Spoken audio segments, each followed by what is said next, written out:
We are about to start our panel discussion, and our panel world topic is the digital workforce empower people with tech. So for this, I would like to call on stage, and please put your hands together for Dr. Shashi Kant, Associate Director, ER/IR Nozone from Flipkart. Can we have a huge round of applause for him? Mr. Mridul Chandra, VP HR from Tata Communication. Please put your hands together. Miss Ashi, AGM HR from SAR Group. Please come on the stage, ma'am. Can we have a huge round of applause for her? Miss Swati Moore, SVP and HR, Airtel Digital, Product Engineering from Airtel Digital. Can we have a huge round of applause for her? Mr. Rajneesh Tomar, Head HR from Bikanervala Foods Private Limited. Can we have a huge round of applause, everyone? Okay, last but not the least, please put your hands together for our moderator, Dr. Yogita Patra, AGM Corporate HR from DS Group. So welcome to our panel discussion to all of you. So finally, we would be starting our panel discussion. So the ship is, you're the captain of the ship, ma'am. Let's proceed. Thank you so much. Mic on.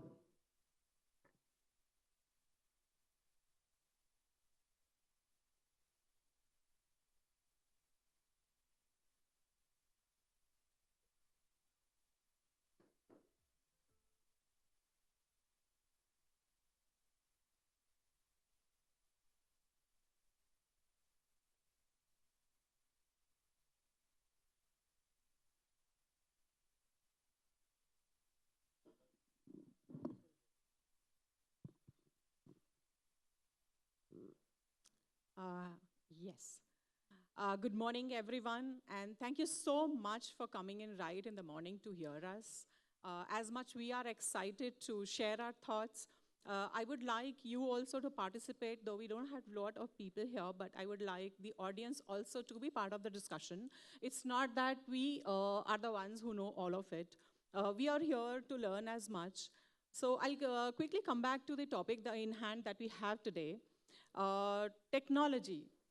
So technology has seeped into our lives as much, we like it or not, but it's right there from, every aspect of HR, whether it is recruitment, onboarding. I mean, I would say that it has, seeped in much before even the candidate joins in your organization, the touch points that he gets from the website to the candidate experience that we are talking about these days. Technology is everywhere. And I don't know how many people of you, you have seen yesterday's 9 p.m. News show. There was this, our beloved Chief Minister of my state, saying a very nice, one punchline, which I think is very valid for today's discussion as well, which is, bhag lo ya bhag lo. You can't run away from the technology, either participate or perish. That's how it has kind of seeped into our lives. And whether we like it or not, it has helped us a lot. At the same time, I think there are some vices as well. So when today we are talking about this, we're doing the discussion on this particular subject, I would like to kind of touch every aspect of technology, whether it is good, bad. And I also would request my panelists to come up with both the sides of the coin while you're discussing this.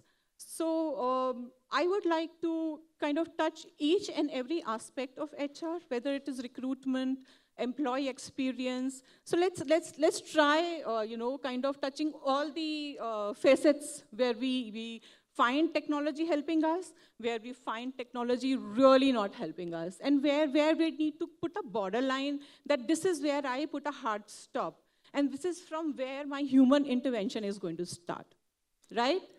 So let's start our discussion with Shashi.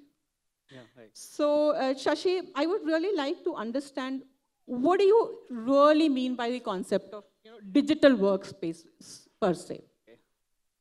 So it's been almost 13 years for me in the industry. and I can correlate with the impact of whatever Yogita is talking about, Dr. Yogita is talking about. So I started my job with a government organization for almost 7 years, where everything has to be in a physical space, and there was very little much of digitization around me. And then of late, then I moved to another company called Maruti, and it's been almost 3 years for me with Maruti Gurgaon plant as a plant HR manager. And then I moved to Flipkart, which is a new generation organization which is coming up right now. And it's quite young, quite vibrant. And my life got impacted in all these 3 stages. And I can correlate with this particular concept of digital workplace. So the rate of change, when we say rate of change in a business organization, it happens at 4 levels. So one is your public policy or your company policy, which they change, but not that much speed. Then you have your processes around it, and then you have individual around it, which Rogita has said ki ya to aap badho nahi to get perish.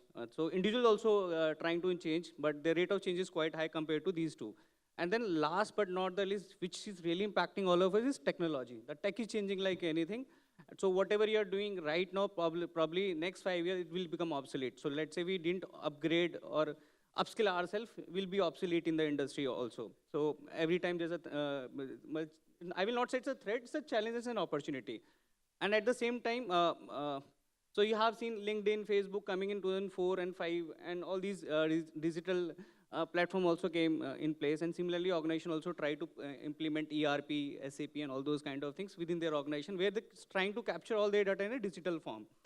And that's how the HR processes gets changes, and it's impacting all the organization, including PSUs, including non-PSUs like Maruti made, like Flipkart, where I'm presently working.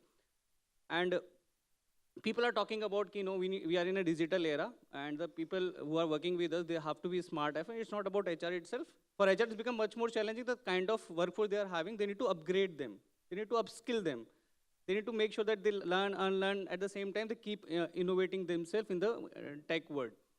And when this thing happened, the workplace, digital workplace have three stages. So one is, like, you need to define your HR processes first as an HR. Then you need to upgrade your HR process. Last but not the least, you need to ensure that you have an interconnectivity with all the HR process, with all the HR tools, along with all the app or any technology that you are having inside the organization. So digital workplace is like a boundaryless workplace where if Shashikant is moving, which is around 35-year-old, and there's another guy who's entering 25-year-old, now you have another diversity person who's around 50-year-old coming. When I'm saying diversity, I'm not restricting myself towards female or let's say LGBT. I'm talking about each and every diversity which is there in the company. So they want a personalized workspace which suits them. So there's a tech out there, there's a physical workplace out there which suits them, which makes sure that they are able to humanize their work in such a way that the maximum productivity comes out from them, and they impact the organization in the right way, which ultimately result to a greater business value. And it's all about whatever tools they are being given, whatever app they are working upon. It's not like when they are in their physical workspace and they are moving towards their home. So they are connected with those apps, those technical transformation that organization has done, and they are able to connect with their work and they're able to contribute. And that's how digital workforce came into picture, where a person has to be very literate about all these things. And you never can shy away from this, ki nahi, main to karunga hi nahi, I will not change. So Shashikant, whatever Shashikant is doing in BHL, I will not change in Maruti. And jo Maruti mein chala, I will not try to change myself in Flipkart. So just to give an example, like in Flipkart, when we entered into the organization, for me it was a cultural shock, because in BHL we used to say we have 4 punch, 1 lunch and Jindagi Tunch. And then I moved to Maruti, so 2 punch, 1 lunch, or discipline mein rehna hai. And then here come another organization which is very generation, which trying to give a personalized attention, a personalized focus driven approach. You come any point of time, but have a particular decorum. You are allowed to write anything on the table wherever you're written there. As a young workforce, you don't want to, कि मैं यहाँ पे sketch नहीं करूँगा, मैं वो wall गंदी नहीं करूँगा. So you have all the walls, all the table to write, to tell. Then you have your laptop. At the same time, you have your SAP system in place, like SF we have internally. And then you also have all those things in your mobile also, so that you can remain in the work, but you're able to humanize your work in the right way. Like I recall one important thing still, I cherished that one particular piece of thing about these new type of organizations. I haven't signed any document till now in last 3.5 years in Flipkart. When it comes to BHL, every day I used to create a document. I have to sign it. I have to put a proposal along with all the annexures. When it comes to Maruti, it's a little bit of a midway, but they're also upgrading like anything. And I'm not saying BHL has not integrated. They have also changed like anything in last 6-7 years. And it's very evident. If you are not changed, what Yogita, you will perish. And digital workforce is there to stay in coming years, because especially during COVID, you people have realized that people are connecting with each other on Google Meet, on Zoom, and all those things. And even then, and it's really appreciative on human people, like we people, we try to innovate, we try to change ourselves and try to bring some certain capability, even though there's a initial resistance, but over a period of time with continuous persistence, we are able to make that particular shift and turn around the table right now. And look at your last 2 years, 3 years that you brought in a change in your respective organization. And the full credit goes to all the HR fraternities working here who are changing the complete demography and the ecosystem in an organization in this digital world. So that's from my side. Thank you. Very interesting, Shashi. And I think I'll stay with you for a bit more. So the mic goes back to him, sorry. I think thanks for validating the fact that either you participate or perish. But I think there was one statement which I found practically very interesting, and I'm saying I'm not the teacher here, I'm here to learn as much. So my organization is going to complete 100 years in another 6 years. It's been a veteran organization, and loyalty, of course, is a paramount trait.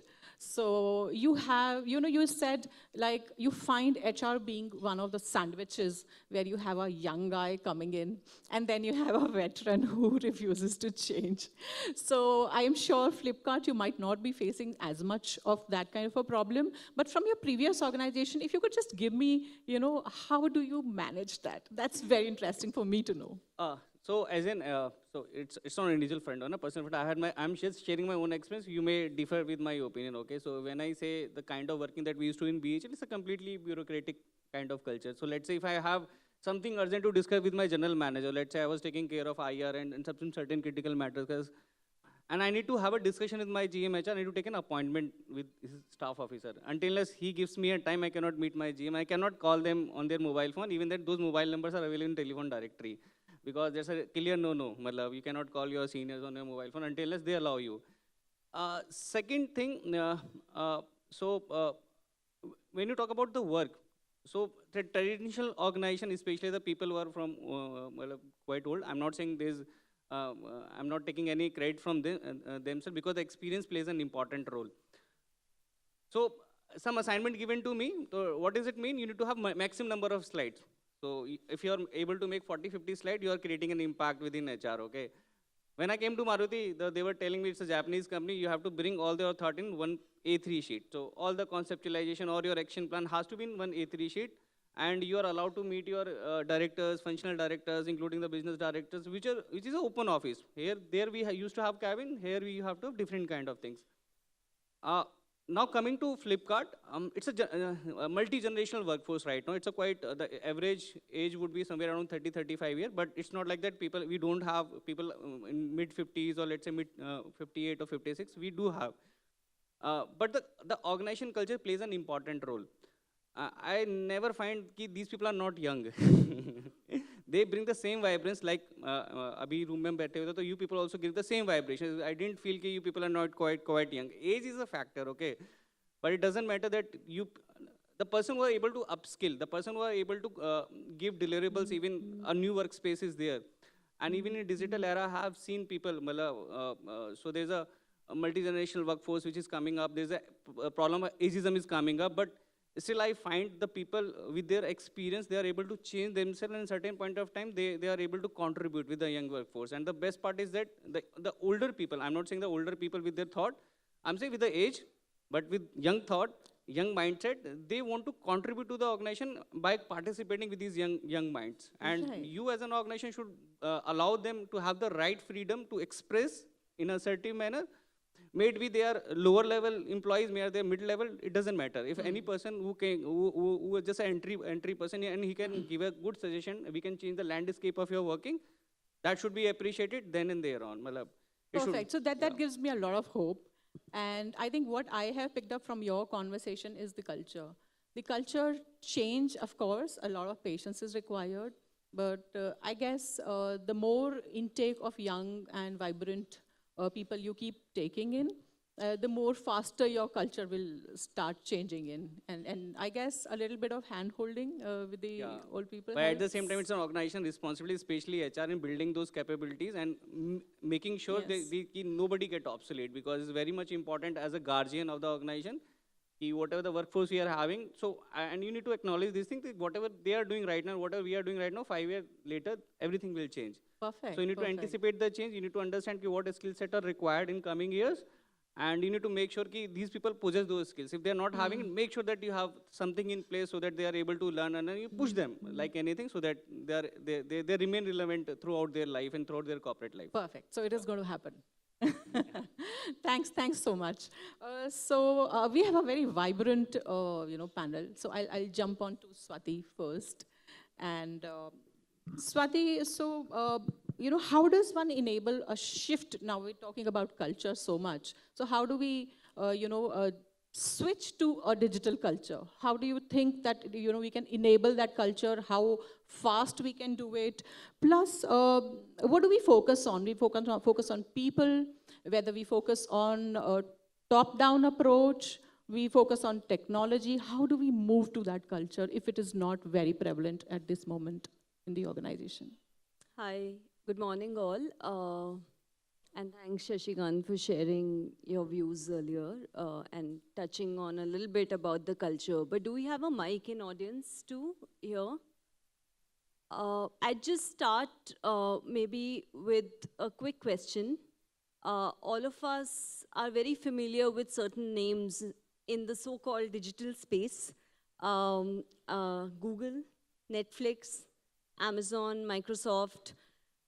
Any of you wants to say what really made them multi-hundred-billion-dollar organizations today that they are? If we have a mic in the audience, it'll be great to get some Do we really views. need a mic? I think somebody can stand up and say it.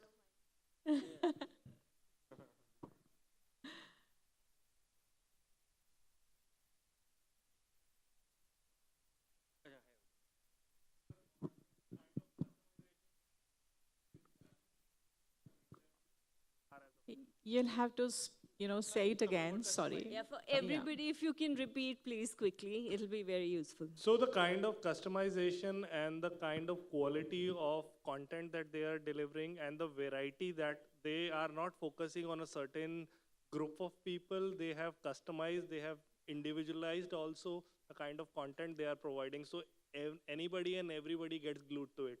So that's the way they have crawled up, and plus the COVID time has added a lot of fuel to that, and people have now, since they have started using it, now they are getting addicted.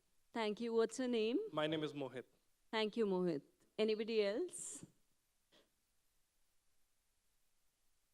Have somebody here.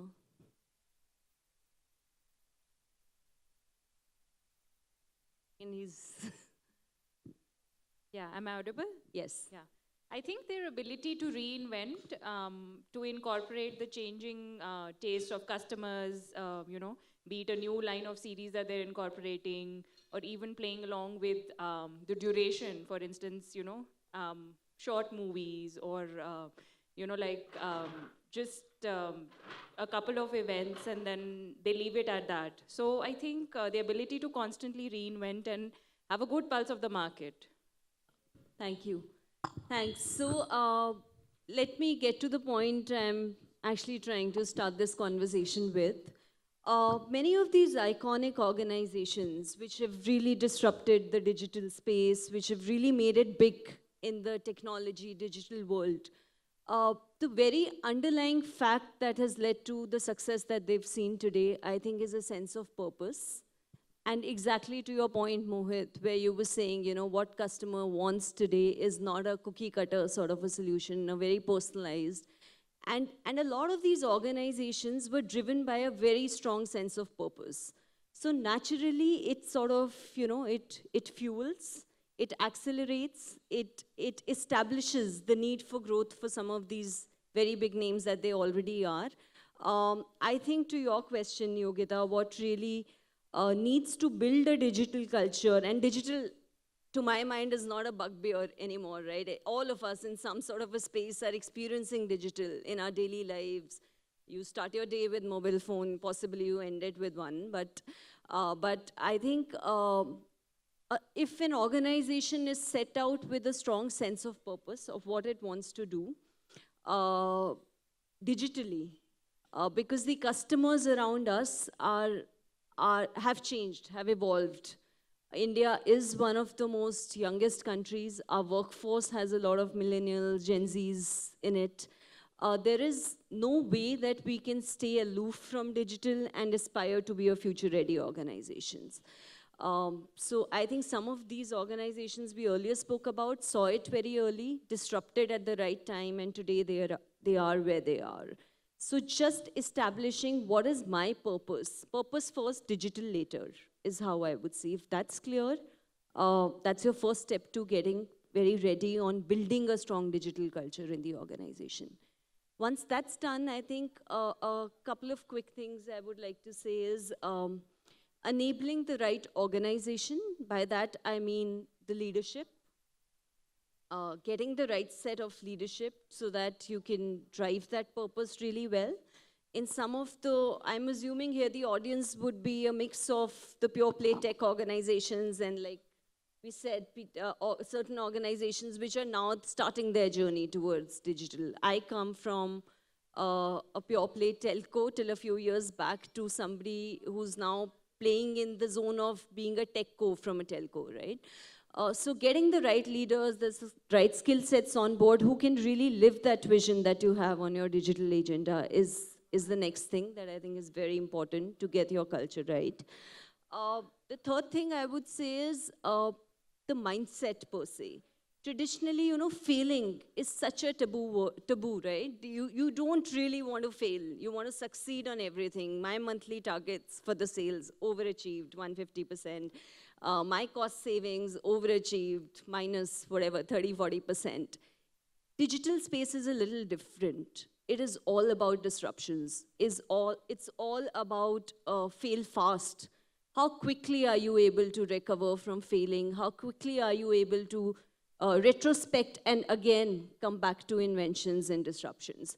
So I think just being okay with failing and then coming back into the space of innovation, disruptions once again with a full zeal and without really being heavy on the jargons, but agile mindset, agile work ways, right?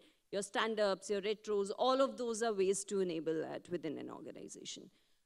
Just touching a little bit now about the journey on the organization where I come from, Airtel.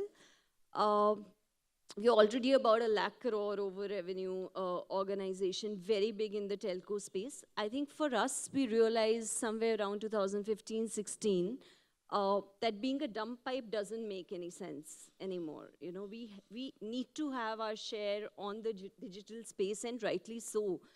Sitting on 400 million customers, there is now an ad tech we can cater to our customers. There's now a fintech we can give by the way of Airtel Payments Bank, also our financial services businesses. There's entertainment, music, video, and so many more which are in pipe, right? So the point I'm trying to make is any organization that's been in a very traditional setup today are also reinventing, disrupting, thinking how they can use their core competence to get to a more customer-friendly digital space, and how do they sort of make a success out of it. That's I don't know, Thank you so much, short Swati. or a little long answer. Not really. I'll come back to you for more questions if need be. But I think you've made a very, very pertinent point. And being people, person, I would say that it's very important to have your purpose clear. Otherwise, any technology intervention becomes a hogwash. And I think the second word that I'm going to pick up from your conversation is agility. And none but, I think Mridul would be the best to answer. He's all prepped up with the mic. So I'll go to him and ask, what do you exactly mean by agile workforce? And how is tech going to help to build that?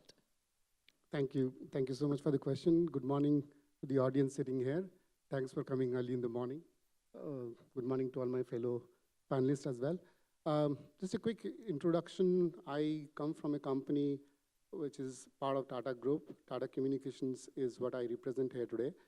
Tata Communications is a company that enables digital ecosystem for all its clients and partners, and it's actually into enabling hyperconnectivity. So it's in the DNA of the organization, looking at adopting various digital technologies, enabling and also creating digital landscape for its clients. So when we talk about digital, we come with a little bit of authority. I may be pompous here, but I mean it, because that's what we actually do for our bread and butter. I have about 25 years of experience in the industry. Many of you sitting here may not have been born. And for me, when I was growing up, digital meant digital watch, digital camera, and maybe a little bit of digital movies and theaters. Right now, in this space that we are in, digital is actually all pervasive. It's present in our homes, it's present in workplaces, present in external world, it's in the car. Anything that's moving is connected today, and we take it for granted. That's the way it is. In India, if you look at the pace of growth that's happening, there's transition happening not just in cities, but it's happening all across the villages. There are generations who are migrating from pen and paper straight to mobile and consuming data like never before. We have the maximum consumption of data. I'm sure Swati would agree to this across the world. And that is all driven by digital technologies. Now, coming to the question specifically that you asked, how does HRT enables agile workforce? First, let's look at what is agility really. When we define agility in the workforce, we basically mean flexibility, we mean responsiveness, and we mean adaptability to changing needs of the organization, changing needs of the customers, and so on and so forth. How does technology really enables it is, digital technology actually brings a lot of tool, a lot of platform through it, enables the entire response time, the ability to connect, the ability to collaborate, and also facilitate in improving productivity in a major way. Now, if you look at HRT per se, there are the entire life cycle of employees. If you look at every stage, there is a possibility of technology coming and making it very, very effective, making it very, very efficient for organization to operate. But how do you adopt technology? First of all, we need to see where is the need. What is the business problem that we are trying to solve?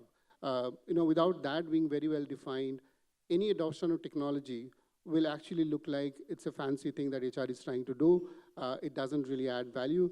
Unless we do that, there's no buy-in from the business heads, from the organization per se. So first of all, you have to see what business problem you're solving. So I'll take one simple example of maybe recruitment. That's the first in the life cycle of an employee. When you get to a recruitment process, there are multiple connect points through which you can actually have an experience change for the candidate, for the hiring manager, and so on and so forth.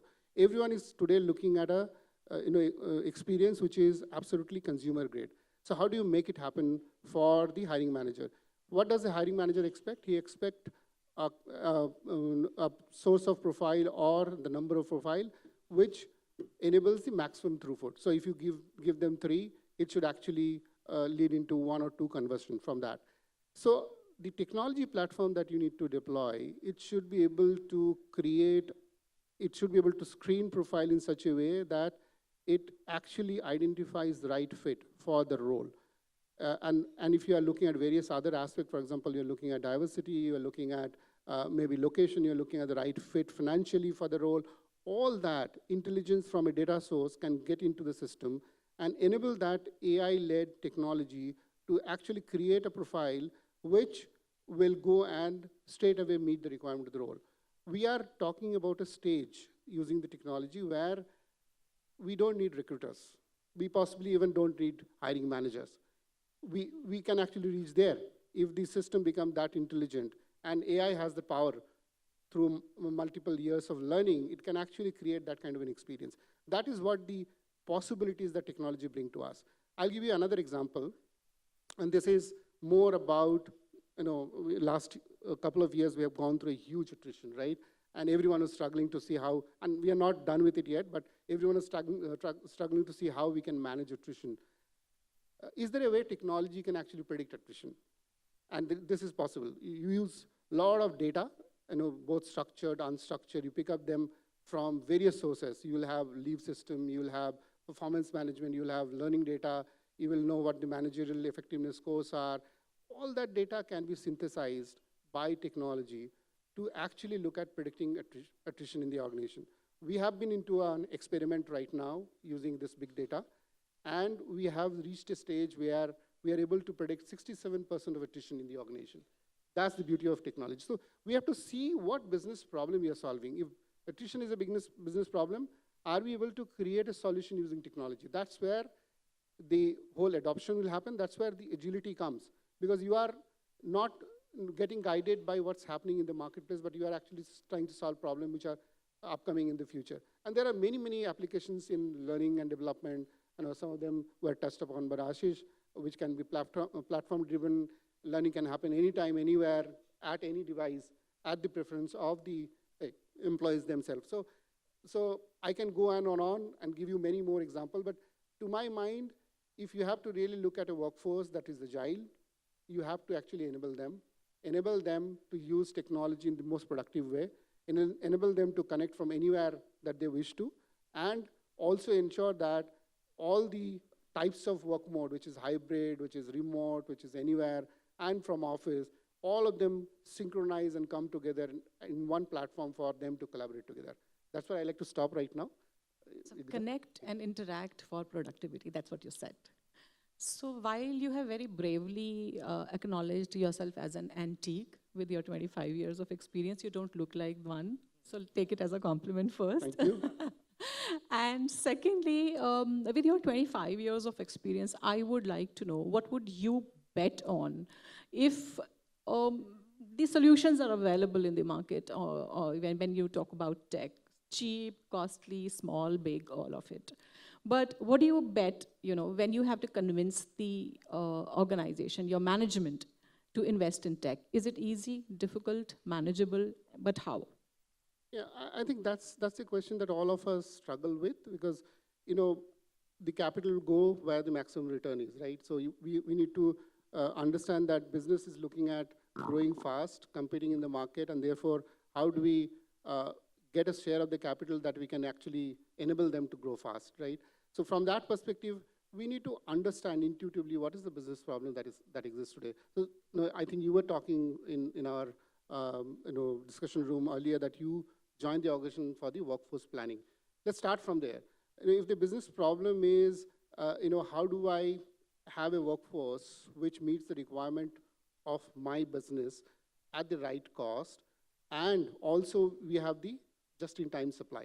If that is the problem we're trying to solve when we create plans, how does that plan really talk to finance? How does that plan, looks at what is the skill requirement? How does it take into account the attrition churn that's going to happen?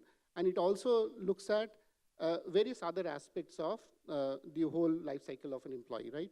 So from that perspective, if a plan is created which can be consumed by the leaders and managers on their own, they can see in a dashboard, they can see, okay, this is, if I add a person at this level, this is the cost impact that I'm going to see. And if I move somebody internally into that role, the cost is going to be less by 20%. Is that decision easy for them to make? Can we give them a platform through which they can simulate before actually taking an action? They can simulate some of those consequences and see what is the right decision that I need to take. That's where workforce planning will come to life. That's not based on a paper that you've created at some point in time in the organization at the beginning of the year, but we are using it actively, everyday basis, giving them a dashboard, helping them to make a decision.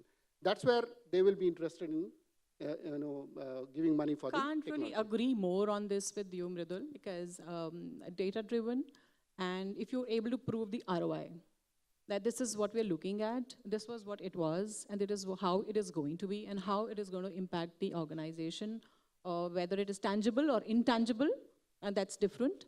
But I guess ROI? Absolutely. Yeah. Thank you so much. And I think the whole discussion is going to be incomplete if we do not talk about employee experience. A lot of hype about it.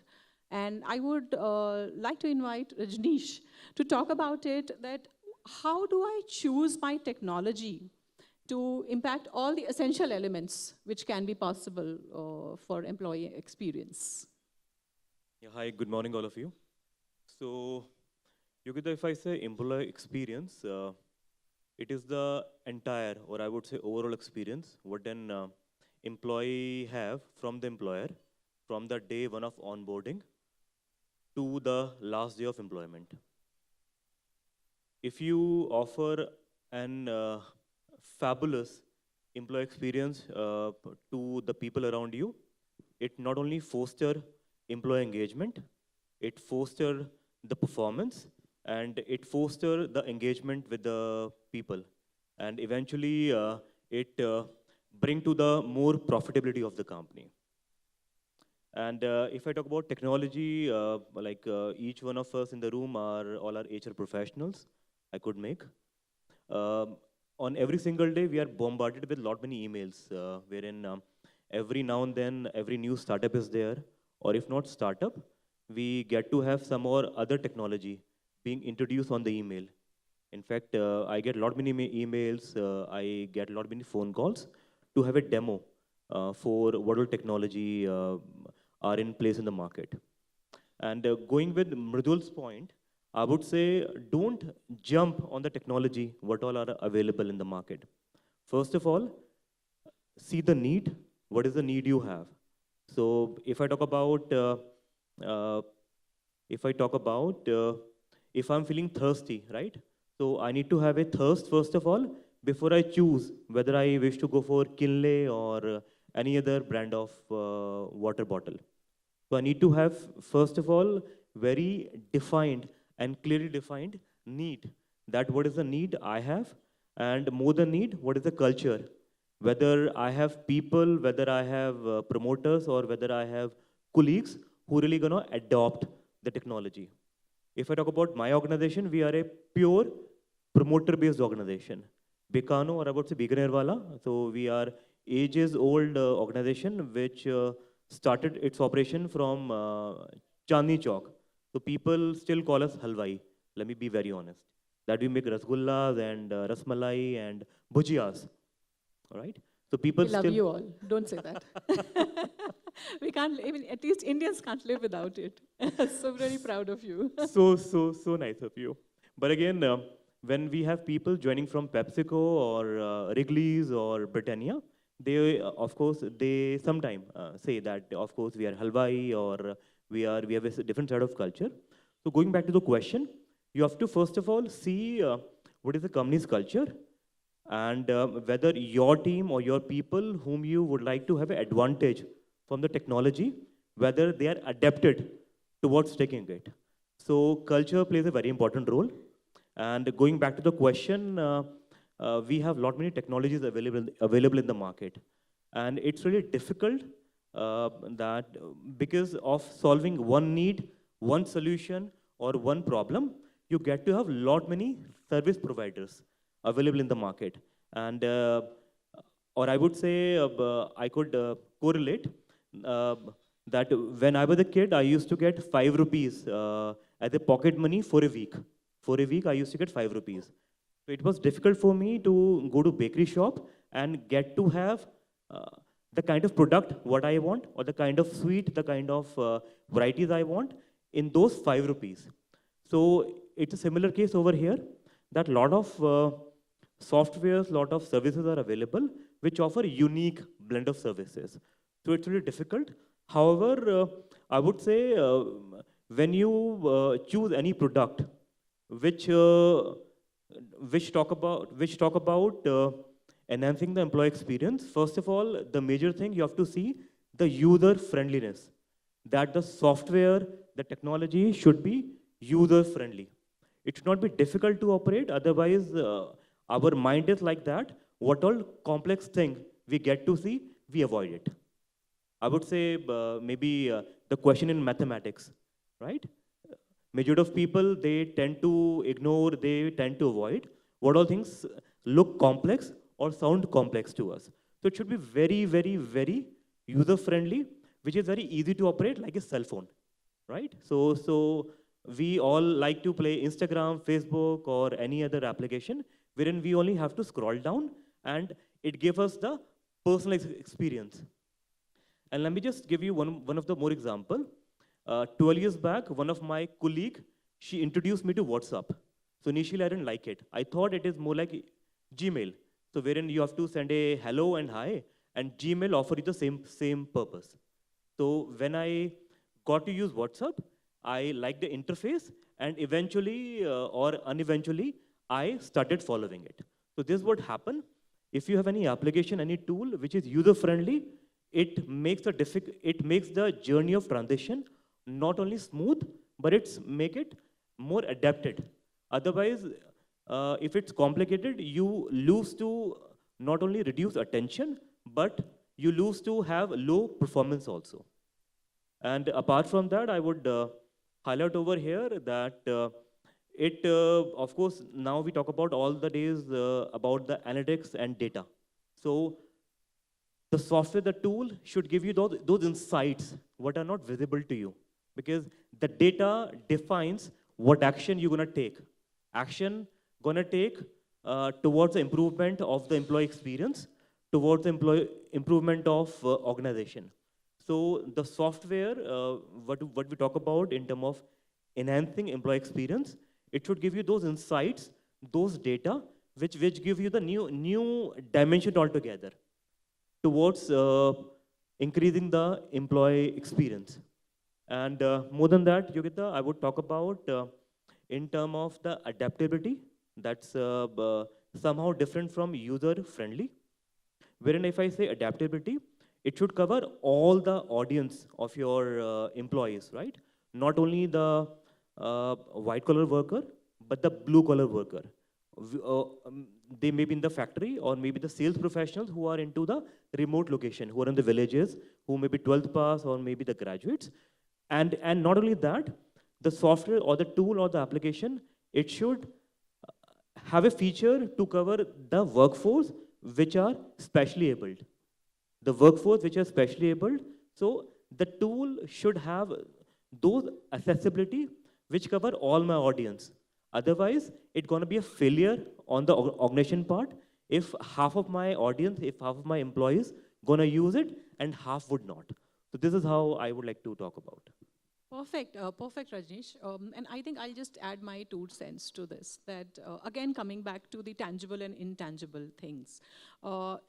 If I am able to show that I'm able to retain my employees, the attrition has gone down through this employee experience, people are enjoying their work, there are no Monday blues. I think I've made a statement here through technology.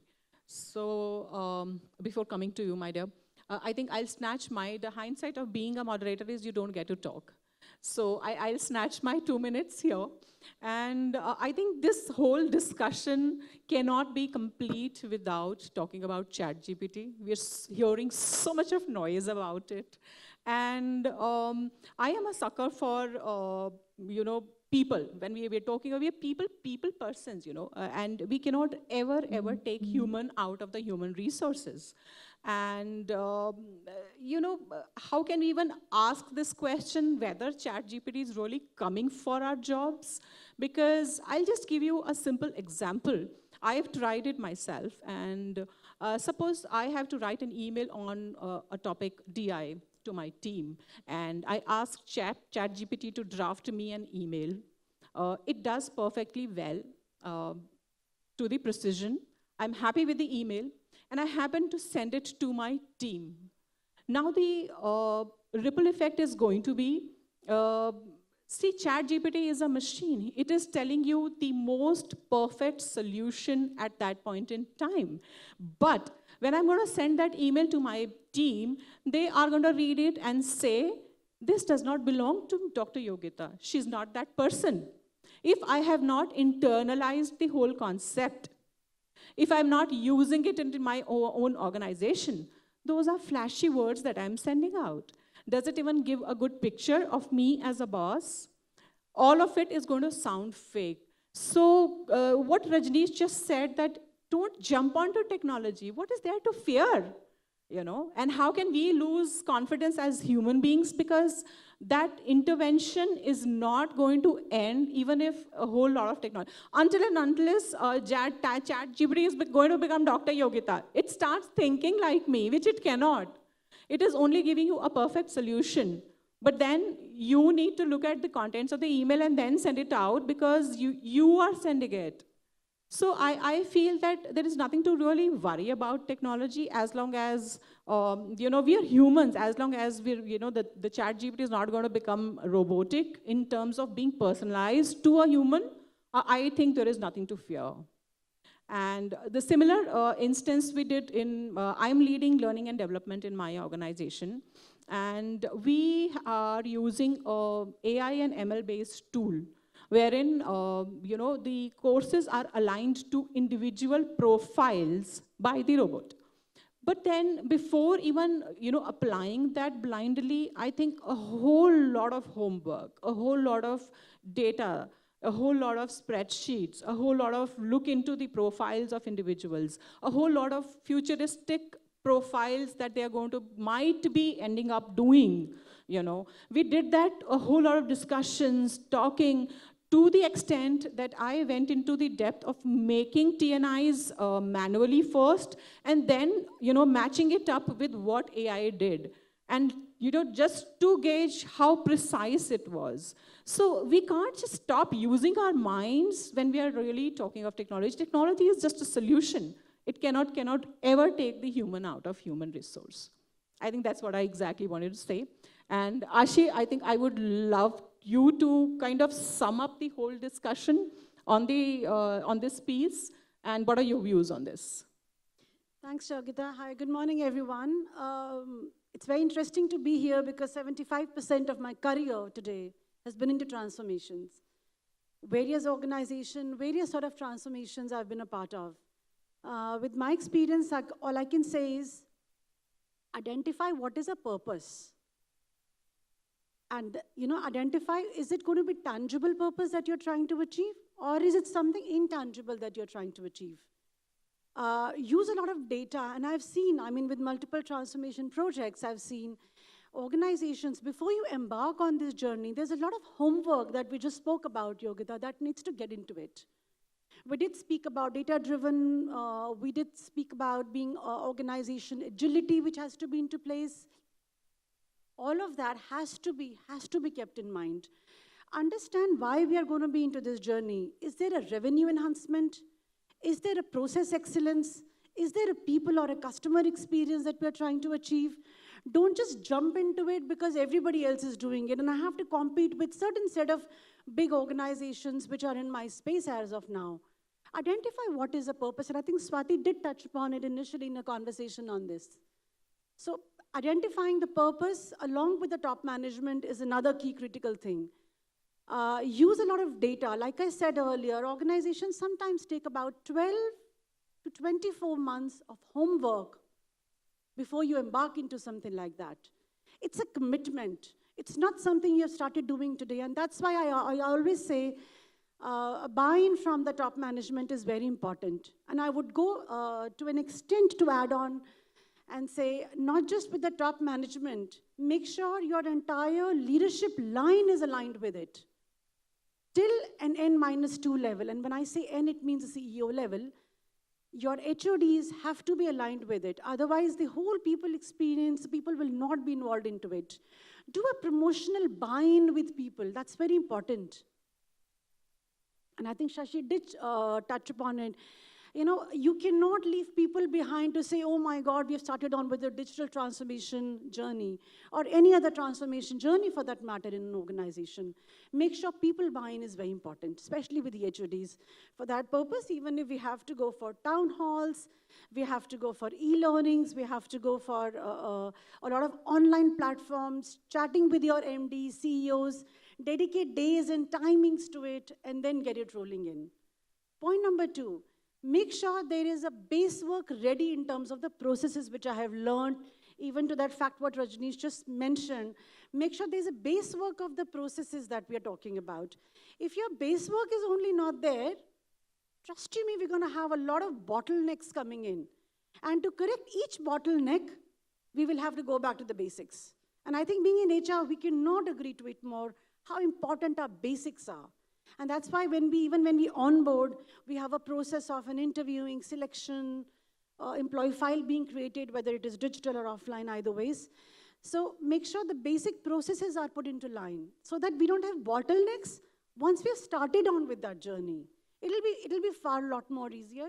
And that's why when you just said, Yogita, you know, once we start on with the journey, we will not even have the time to look back and set those processes. Point number 3, I have already touched upon to say people buy-in is going to be very, very critical, right from the CEO to the first level of leadership to the HODs and then down to the bottom lines. How we have to do it is also very critical, and like I use the word commitment. It is a lot of commitment. Find out time for it. We all will be juggling with a lot of other work, then our routine work. We'll find time for that to fulfill that commitment.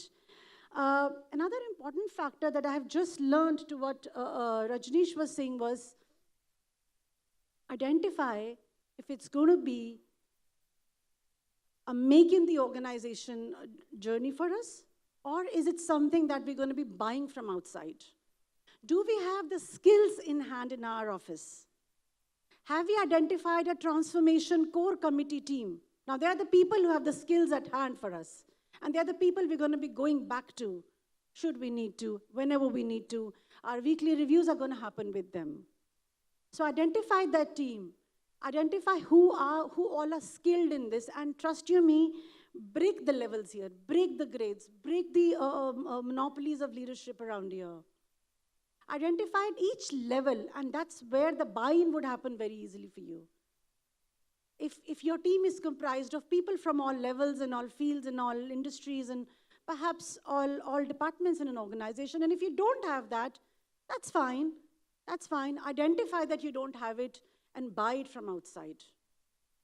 So there are a lot of organizations who can work very closely with you, and I'm not going to name those organizations, but there are a lot of consulting firms who are there. They can handhold you during this journey. And that's going to be very important because they are the experts in it. But to get them onboarded with us, identify that we don't have that inherited with us, and that's fine, like I said. More important is to understand that we don't have it. Last one, and I think I'll come back to it and say, make sure with every movement, with every milestone, there is a celebration. There is a communication. Let people know of, we started with an X point, we have reached a Y point, we will reach a Z point in so much of time. We would need your support in doing X, Y, Z things. And it is A, B, C, and D where we would end. So we are right on the journey. Are we getting delayed? Why are we getting delayed? So a lot of periodical reviews, a lot of buy-ins from people, and celebrations across this journey is going to be what will create a lot of mementos for us to cherish. Continue with what we have achieved is the last thing. Let it stay on for an organization. Let it be there. Let it settle down with people. And it's not going to come easy to each one of us. We all are humans. We're not machines that you throw something on us and we say, oh my God, it's a wow factor for us. The employees might not be comfortable with it to begin with. My stakeholders might not like it. Not all of my stakeholders may like it. Some of the people may come up and say, oh my God, pehla wala system acha tha. And that's where the veteran versus the Gen Zs come into picture. Bring that learning agility during this entire piece. And let there be commitment around. So celebrate all that you have done so far. Thanks a lot. Thank you. Thank you so much, Ashi. And I think I've loved what you've just said, people buy-in. So I'll just close this session with just a small story. I'm not going to name the organization, but they had bought a recruitment system. They put the recruiters onto the technology where they had to, hire 50,000 individuals in a year. And no way they could have done it manually. But how do you take that buy-in? Because people, of course, are very comfortable without it. And then you have to put them on and say that this is your fast track. Now the treadmill is going to run on this speed. These guys, the communication was so beautiful.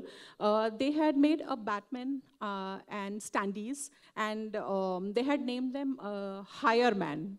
And they had put it right in front of the coffee machines, and they had put it in front of the printers. So it was kind of, how the recruiter is going to relate to this. It was very kiddish, but it worked so well for the organization. And the adoption, of course, happened within the 3 months of the usage of the technology. So this is the power of communication that you said, Ashi. And I would just want my audience now, if they have any questions with the panel, they can just, do they have the mics there? Okay, so now we would be starting our Q&A session. So any one of you, we can take 2 questions. So any one of you want to ask anything, you guys can ask from our panel members. So can we have the mic for the audience?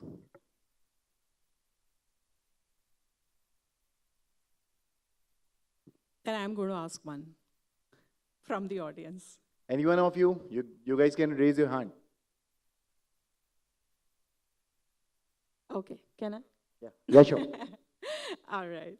So I'll make it easier for you. I'm sure there are a lot of questions, but sometimes the mind goes blank because we've kind of tried to, touch each and everything that is possible through technology. So I'll take 3 answers, 3 one-words that you can come up with. The barriers that you have faced for the adoption of technology. Just 1 words. I think you can manage that. Mindset. Okay. Excellent. That's So can somebody pick up? What is 1 liner, 1 punchline that you can give back to the audience and say that, do this, change the mindset? Mridul, yes. So for mindset change, I will say change is all pervasive. Technology is making it all inclusive. Perfect. And I think, again, mindset. I'd like to add something to that, Yogita. Please do, When we please talk do. about mindset, there are just 2 things to add here. 1, bring the organizational agility to it. Bring it so much so, and that's a part of the pre-work that we just spoke about. Bring it so much that you're no more fearful of it. Yes. The fact that when we talk about mindset in transformations, I think the first thing that comes to our mind is a fear. So don't be fearful of it. So bring organizational agility. Have a lot of conversations with people, and I always lay a lot of emphasis on it. Let their fears come out. Now, whether you want to do it on a department-to-department, function-to-function basis, or in a group town hall like this, that's going to be an organizational priority, but identify how that can be addressed. Let people speak up. You could even offer them a survey questionnaire wherein they do come up with their fears. A third bit to that, Yogita, would be to, let the entire organization have its own digital ecosystem. Build one system leading to the other. When one will lead to the other, everybody will talk about the same language. That's when they will have the same mindset. Thank you. Perfect. And I think we already discussed ROI. Keep milestones of the ROI. Keep telling back, this is how it is going to come back. This is how I'm going to win my small wars. And celebrate whatever you have achieved, Yeah, all the yes, you do. milestones. Yeah. And another, mindset. Perfect. Another one, second word. Pardon me? Comfort zone. That's a part of Comfort zone. mindset, essentially. Okay, ask me. Comfort zone. So that's a part of the mindset, essentially, that we have just covered. Yes, probably not. Also, Ashi, because when it comes to mindset, you might, your senior management might not have the mindset. But when it comes to comfort zone, your old employees might not be very comfortable. So, And, let me just add on the mindset. Very live example what we are facing now in our organization, right? We have discontinued MS Office from everyone's PC. So people are used to work on Excel. So they all complained and they said, we cannot work now. You're going to suffer a huge loss, right? So from MS Office, we have moved to Gmail. So wherein Google Sheets are there, right? Google Sheets are there. Google, Google offer everything, right? But initially when it went, so people were all crazy because they were in a comfort zone. कि हमें तो formal Excel पे ही आते हैं. We cannot have the formulas on the Google Sheets. So that's where we collaborated people. We had multiple sessions. We told them, जो आप करते आ रहे हैं, it is all same. Nothing gonna change. Rather, it is making the life easy. So earlier they were sending the emails for every Excel made. So now we have a live Google Sheet, right? So someone is putting data in Hyderabad and he no need to mail the data to somebody in Delhi. We all can see the live Google Sheets, right? So comfort zone is something that, yes, it stops us to adapt to the change, but that's where we have to make people to see that, yes, world is beautiful outside. Perfect, Rajneesh. So are people fighting? तूने मेरा data change कर दिया? Yeah, true. Right. And the last word, please. Sorry, somebody can give him the mic so everybody can hear.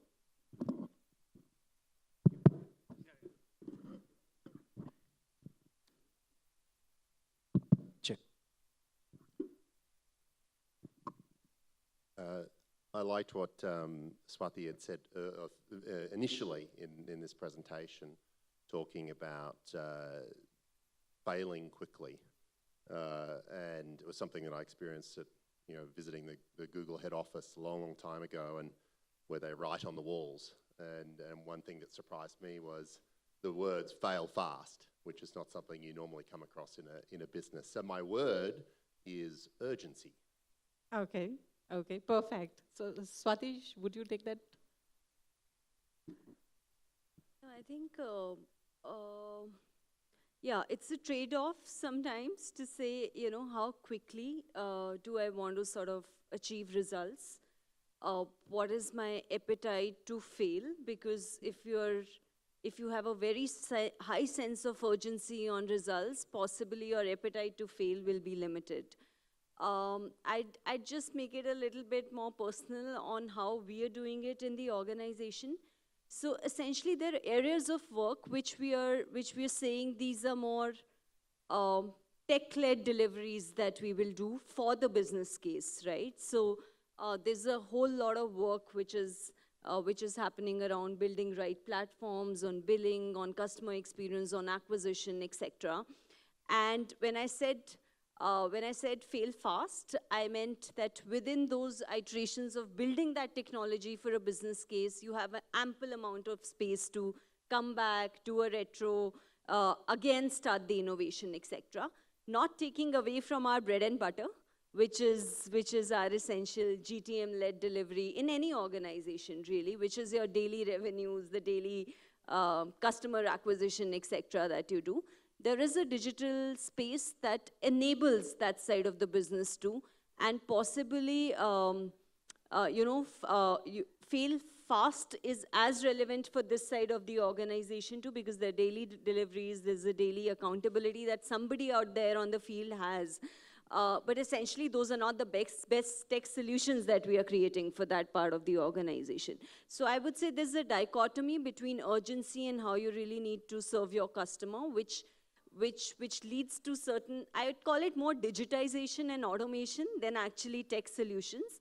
But there is a very technology-focused side of the business, which is our digital services business, where fail fast as a concept is leading into wonderful tech innovations, which are businesses of future, such as IoT, fintech, ad tech, and all of that. So that's how I'd say. So Okay. yes, just take the mic. If we are talking about urgency, is the urgency to adopt tech, that is what you're talking about, then I guess this question comes in a little late, because we're there, we're on the treadmill, it's running on some speed right now, and I have no choice but to run with that speed. I am going to fall behind if I don't.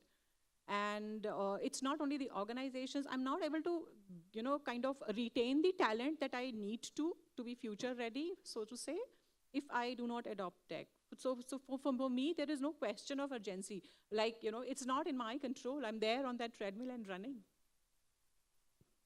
So there are three things which has been put up to us. So one is mindset, second one is comfort, and the third one is urgency.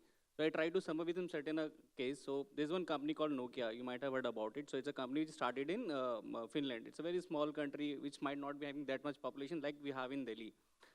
So this company has been appreciated for having the right change management, and it's been taught as a case, a successful case till 2010 in all the B schools, okay? And why it has been appreciated and applauded across the world, even in Ivy League colleges, it's been also good business case for all the people for having a change management in place. So they started with wire, manufacturing wire, then they entered into telecommunication where they started making walkie-talkie, and then later they entered into mobile phone where they disrupt the complete market in 2001 where they were the market leader. And then it's all about the mindset and then the comfort that we are having in an organization. So I'm not saying that organizations are not future-oriented and they do not have the right kind of data. Then organization which is being taught as a successful example for change management, eventually they struggled when this the landscape changed around them. Android came in picture and they were ignoring कि नहीं हम ऐसे ही चलेंगे and all those things happen. And then finally, because of the disruption, these things happen. Two things plays an important role. Okay, so I need to stop because we are already too late for this. So finally, thank you so much for our panel one discussion. And let's do our felicitation. And I would like to call to felicitate all our members. Please put your hands together for Mr. Andrew Davy, the CEO of Culinary. Can we have a huge round of applause for him? So please come on the stage.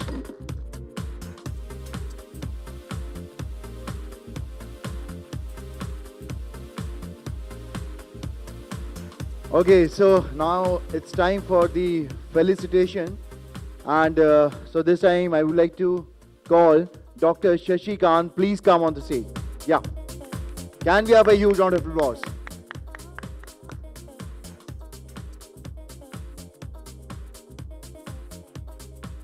Mr. Mridul Chandra.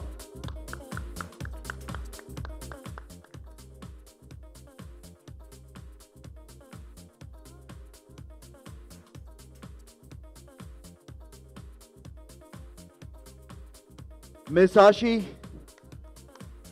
Everybody, can we have a huge round of applause?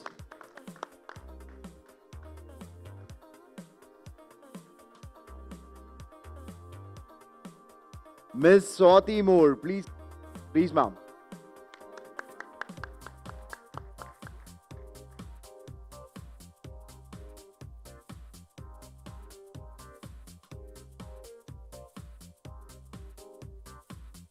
Mr. Rajneesh Tomar.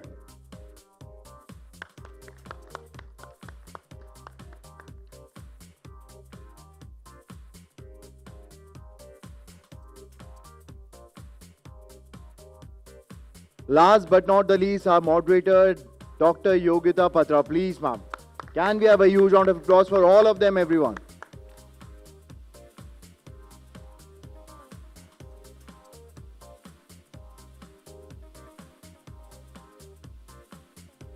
Thank you so much to all the panel members. Thank you so much, Mr. Andrew, for joining us. Please be comfortable. And I would request all the panel members, you guys can get comfortable on your reserve seats. And with this, we would be starting our corporate presentation. The topic is upskilling your frontline workforce for tomorrow, a data-driven approach. And we would be taking a photograph.